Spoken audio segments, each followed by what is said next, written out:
Today I'm going to tell you about my recent 2-night sailing on Royal Caribbean's Freedom of the Seas, and I'll give you some things to consider that might help you decide if a mini cruise is right for you.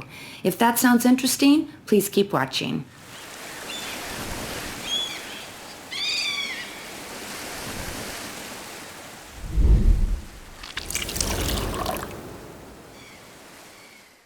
Hello, welcome back. I hope you are having a splendid day, and if you're new here, welcome. So let's dive in. Why did I book a 2-night cruise? First, it was pretty inexpensive. It was only $500 for my husband and I to stay in a balcony stateroom, and I believe it was around $300 for 2 people in an interior cabin. Second, it's been over a year since I've cruised with Royal, and I honestly missed it. My husband and I are Diamond Plus on Royal, and it's always been one of our favorite cruise lines. Next, we live in South Florida, so it was a pretty easy drive for us to go to the port of Miami, and we didn't have to pay for flights or hotels. Finally, we love Cococay, and we jumped at the chance to spend a Tuesday on Royal's private island, and it did not disappoint. Oh, my next video is going to be all about Cococay, so be sure to subscribe and ring the bell if you don't want to miss that one. So that's why we booked this 2-night cruise, leaving on Monday and returning Wednesday.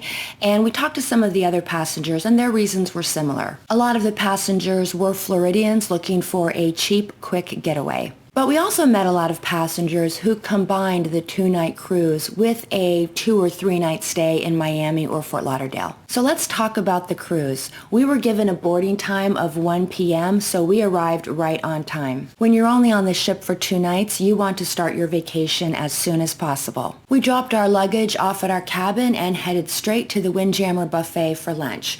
We carried on our luggage with us since the cruise was only 2 nights. Right after lunch, we booked our specialty dining. My husband and I, as I said, are both Diamond Plus, so we received a deal, buy one, get one free for specialty dining. The cost for specialty dining on Royal has gotten really out of hand, in my opinion, and we normally don't eat at the specialty restaurants. But since we had the BOGO, we thought it was worth it, and once we booked our specialty dining, we headed back to the cabin to quickly unpack. On a mini cruise, you're going to want to make any arrangements for dining or for shows prior to the cruise or as soon as you get on board. Cross off all the items on your to-do list as soon as possible so you can relax and start enjoying your vacation. Once we made our dining reservations and unpacked, it was time to explore the ship. I had been on Freedom of the Seas once in the past, but there had been some changes. One of those changes was the addition of the sports bar Playmakers, and I really wanted to check that out. It is such a cool space. It's very lively, and people really seem to enjoy it.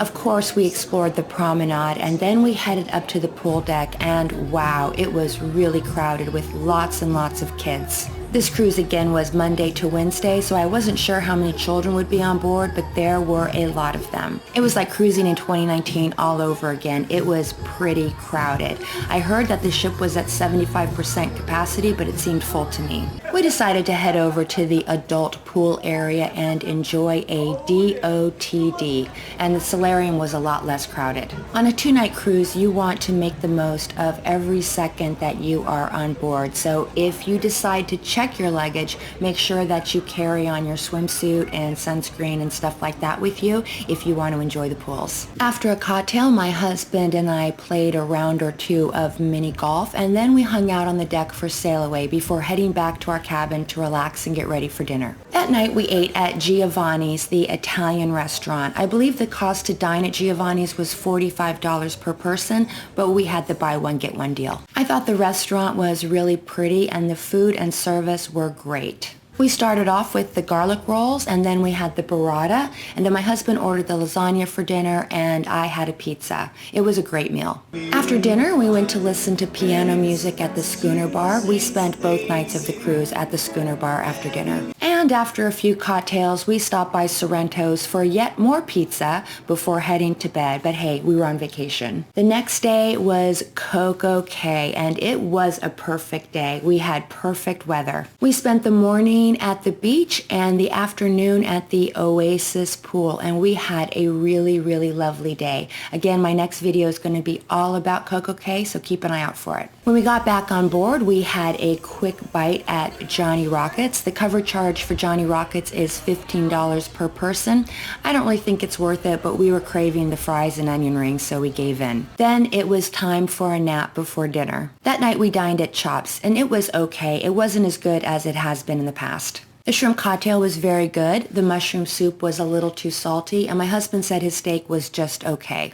I had the roasted chicken, and it was good. And for sides, we had mashed potatoes and sautéed mushrooms, and they were both delicious. It was good, but not worth the $55 per person charge. We had the BOGO, and again, if you're sailing, you can always get a dining package, and you can pay a lot less per restaurant if you commit to 3 or 4 specialty restaurants. And then we headed back to the schooner to listen to some more piano music. The next morning, we self-disembarked around 7:30 a.m. and we carried our own luggage. I always recommend you keep your luggage with you for several reasons. This time we saw a luggage cart topple over, so I can almost guarantee luggage was delayed. All in all, we had a really great cruise, and it was a very good value for the money. Royal doesn't do too many 2-night cruises, but if I come across another one, I will definitely consider it.